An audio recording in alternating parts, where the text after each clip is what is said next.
বুড়ি ছেলে পছন্দ না, ওদেরকে না করে দাও। পছন্দ না মানে? একটা বাপের একটাই ছেলে, অবস্থা ভালো, জমি জায়গা আছে। যতই জমি জায়গা থাকুক, দেখতে পাচ্ছ না ছেলে কালো ভূত?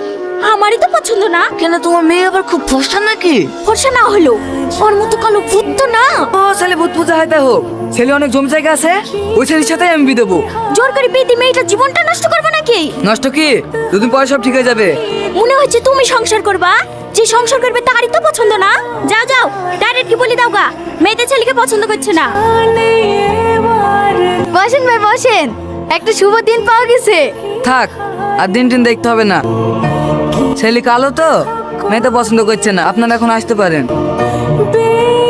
ভাই মেয়েকে একবার বুঝে দেখলে হতো না? আব্বা চলেন। ভালো আছেন বেটি? হ্যাঁ মধু, ভালো আছি। তুই বাইরে থেকে কবে আসলি?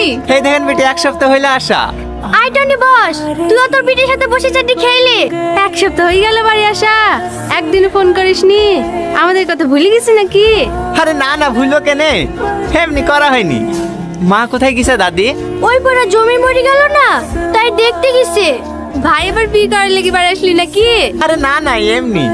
একটা কথা বলবো জমেলা? হ্যাঁ বলো। এধারে রিমোট ডিভোর্স 2-3 মাস হয়ে গেল, বিয়ে শাদী দেওয়ার কথা কিছু ভাবছি নাকি? হ্যাঁ, বুড়ির আব্বা ছেলে খুঁজছে তো, সেরকম ছেলে পাচ্ছিনি। ও তো ছেলে খোঁজার দরকার কি, আমাদের টনির সাথে বিটা দিয়ে দে না। এটা তুমি কি বললি নানি? আমি এই কালো ভূতকে বিয়ে করবো? কালো কিসের রে, তোর তো একবার বিয়ে হয়েছিল, তুই আবার আই বড় ছেলে পাবি নাকি? আই বড় ছেলে না পালেও অলকাদের মতো কালো এই ছেলেকে বিয়ে করবো না। তুমি কি বলো দিনি দাদি?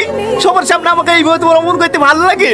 কতবার বলিস আমি তোমাকে বিয়ে করবো না করবো না, তারপরে মেয়ে দেখলে অমনি বিয়ের কথা শুরু করে দাও।